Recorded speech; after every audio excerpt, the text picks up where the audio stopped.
बिस्मिल्लाहिर्रहमानिर्रहीम। अस्सलाम वालेकुम नाज़रीन, आप देख रहे हैं मेरे YouTube channel astrologer Mauzam Khan और मैं हूं मौज़म खान। हम लेकर आए हैं आपके लिए वीडियो कि जनवरी, ये जो है नया साल, इसमें कुछ लोग पैदा होते हैं नए साल में, तो उनके हालात क्या रहेंगे, उनके मतलब क्या रीडिंग्स हैं, कैसे होते हैं वो लोग।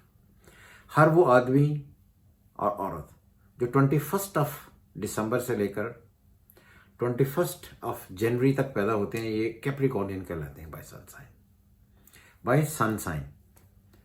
और क्योंकि ये सोलर सिस्टम जो एस्ट्रोलॉजी है वो सन साइन से चलती है, तो इसलिए कैप्रिकॉर्नियन इनको कहा जाता है, जिसको हुर्फ़े आम में या उर्दू में बुर्ज जद्दी कहते हैं।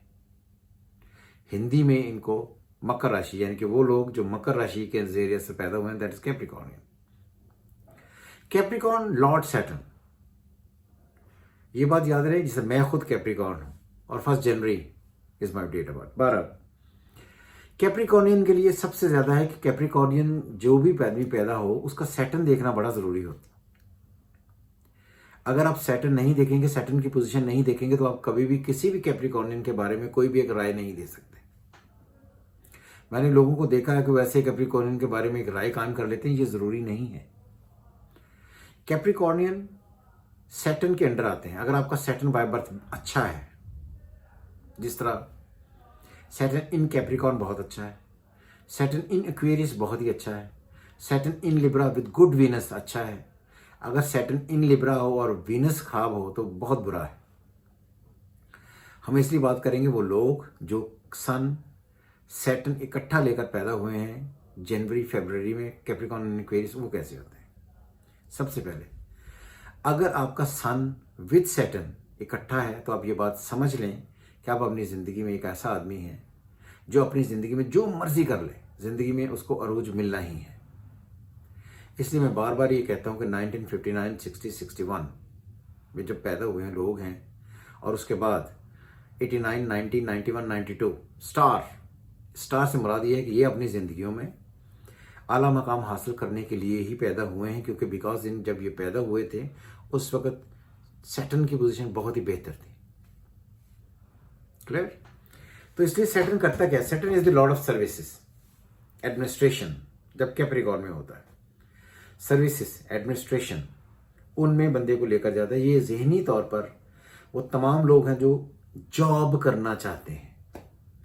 सैटर्न कभी भी बिजनेस का लॉर्ड नहीं हुआ, इसलिए ये कभी बिजनेस में आपको नजर नहीं आएंगे।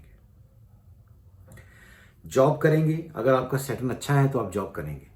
अगर आपका सैटर्न वीक है इन कैप्रिकॉर्न तो फिर आप लोअर ग्रेड की जो जॉब से में आएंगे। टेम्परामेंट, सैटर्न कहते हैं Saturn is the Lord of aggressiveness. तो शनि और सैटर्न यही बाप बेटा हैं, यानी कि सन और जोहर। शनि is Saturn and sun is सूर्य, जिसे कहते हैं, या रवि कह लें, सन। इनकी जब कंजंक्शन बनती है, जिसे हिंदी में युति कहते हैं, तो ये एक ऐसे आदमी की तरफ बताती है कि सन फादर है और बेटा बड़ा है, यानी कि जो फादर है वो अपनी जिंदगी में जो भी मकाम हासिल करेगा, बेटा उससे आगे बढ़ेगा। और वालिद को हर हाल में इज्जत करनी पड़ेगी बेटे की। ये बड़ी डिफरेंट किस्म की, आपने ऐसी रीडिंग्स नहीं सुनी होगी कि ये डिफरेंट है, क्योंकि बेटा और सन, यानी बेटा सन एंड नहीं, फादर इज सन एंड बेटा इज सैटर्न। तो अब ये देखना कि दोनों में से अल्टीमेट स्ट्रांग कौन है, तो अल्टीमेट स्ट्रांग है सैटर्न। तो इसलिए जो बेटा है उसका आपको हर हाल में उसका, जैसे कहते हैं ना, इज्जत करनी पड़ेगी, ये मजबूरी है। जब भी सन और सैटर्न इकट्ठे हों और सन वीक हो तो आमतौर पर जो वालिद साहब हैं उनके बच्चे इज्जत नहीं करते, और अगर सैटर्न स्ट्रांग है तो वालिद को बच्चे की इज्जत करनी पड़ती ही है। कई दफ़ा आपने ये देखा होगा, सुना भी होगा कि बहुत सारे ऐसे मामला आते हैं जहाँ पर वालिद ने बेटे को घर से निकाल दिया। सैटर्न वीक, फादर स्ट्रांग, सन स्ट्रांग, सैटर्न वीक, वालिद ने बेटे को घर से निकाल दिया। और ये भी सिचुएशन आपने देखी होगी कि वालिद की और बेटे की नहीं बनती, और बेटा ऐसे डेजिग्नेशन में आ जाता है जहाँ पर वो खुद को रूलर समझता है और वालिद को कोई हैसियत नहीं देता। सैटर्न स्ट्रांग, सन वीक, बच्चा वालिद को घर से निकाल देगा, या वालिद के साथ उसके साथ ताल्लुकात नहीं होंगे, या बच्चा वालिद को मिस नहीं करेगा, या साइकोलॉजिकल एक ऐसा गैप होगा जिसकी वजह से एक डिफरेंस होगा। तो इसलिए सैटर्न जो है इसको प्रैक्टिकली बड़ा डिफरेंट तरीके से देखना पड़ेगा, इसको गौर करना पड़ेगा कि ये किस तरह पढ़ा जाता है। एडमिनिस्ट्रेशन इस वजह से है कि Saturn is the Lord of services, इंसान उसको आकर कैटलाइज करके एक्टिव करके बेहतर बना देता, तो इसलिए सर्विसेज बेहतर होती हैं। 30s के क्रॉस और स्पेशली जो उनकी ज़िंदगी में 45, 50 to 53 के बाद का जो फेज बनता है, इसमें अल्टीमेट डेजिग्नेशन हासिल कर लेते हैं। तो इसलिए सैटर्न इन कैप्रिकॉर्न डिफरेंट है। अब आ गया moon in Capricorn with Saturn.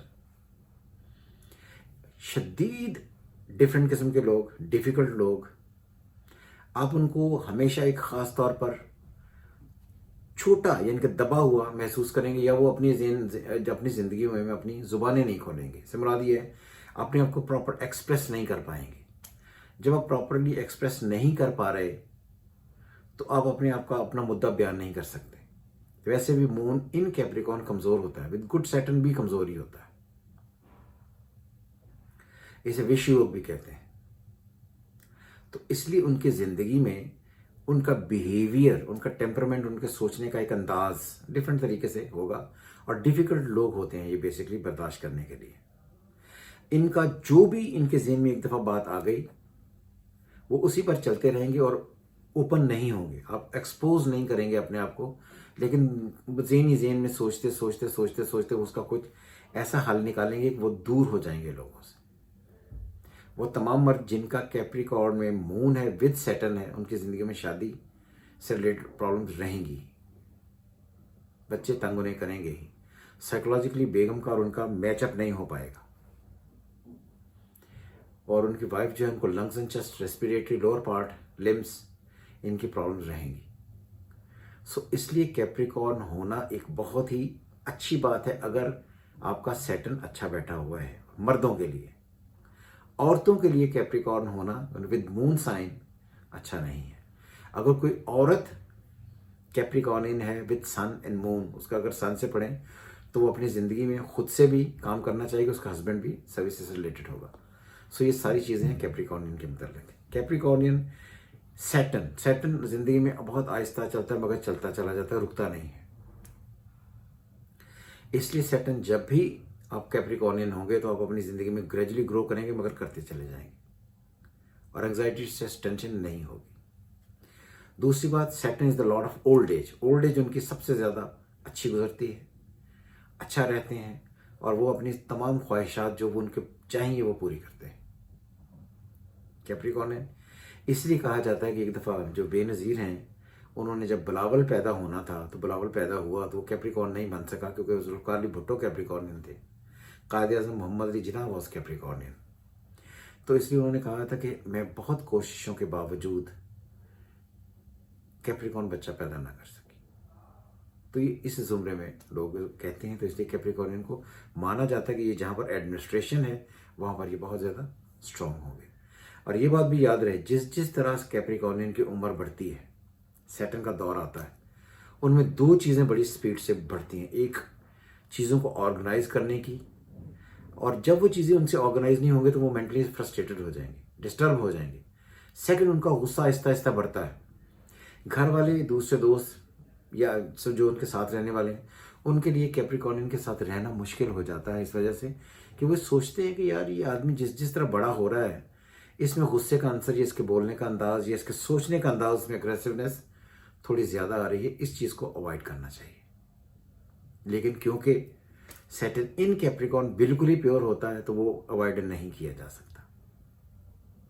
और सैटर्न के लेटेस्ट स्टेज, क्योंकि सैटर्न इन एक्वेरियस दूसरा घर, कैप्रिकॉर्न पहला घर एक्वेरियस उसका भी लॉर्ड है, तो इनको लेटेस्ट स्टेजेस में 50 क्रॉस करने के बाद बहुत दौलत इनको आती है, बहुत इनके पास पैसे होते हैं, और हर हाल में जो मर्जी हो जाए ज़मीन जायदाद इनके यहाँ होगी ही।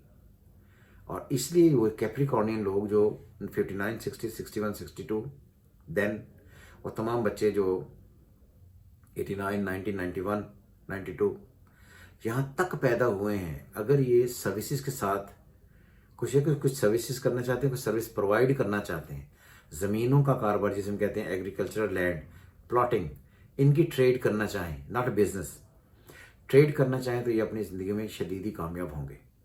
और ये बात याद रहे कि ट्रेड अलग है, बिजनेस अलग है। बिजनेस होता है एस्ट्रोलॉजी में कि जब आप कोई ऐसा काम करें जिससे आप अपना ज़ाती फैक्ट्री, इंडस्ट्री, मैन्युफैक्चरिंग, प्रोडक्शन करें और अपने पैसे किसी के साथ इन्वेस्ट करके उस पैसे को बढ़ाने की भी कोशिश करें, विच इज़ कॉल्ड इन्वेस्टमेंट। ये कभी भी सैटर्न का लॉर्ड नहीं रहा, तो इसलिए कैप्रिकॉर्नियन को बहुत ज़्यादा इन्वेस्टमेंट्स ज़रूरी नहीं है। इनकी इन्वेस्टमेंट्स कभी नहीं चलेंगी, डूबेंगी। दूसरी बात, हाँ, अगर ये खुद प्लाट खरीदें, खुद जायदाद खरीदें, खुद ही बेचें तो एक्स्ट्रॉर्डनरी एडवांटेज होगा।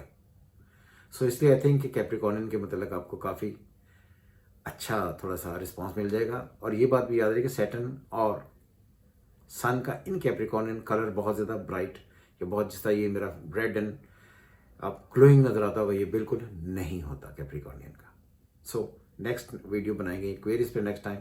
तो इंशाल्लाह ताला तब तक इजाज़त दीजिए। खुदा हाफिज़। पाकिस्तान जिंदाबाद।